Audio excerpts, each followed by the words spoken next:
Woi, yo.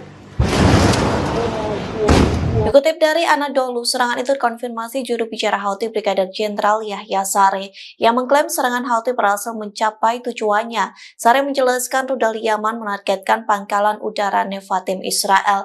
Pasukan pertahanan Israel atau IDF mengonfirmasi serangan tersebut.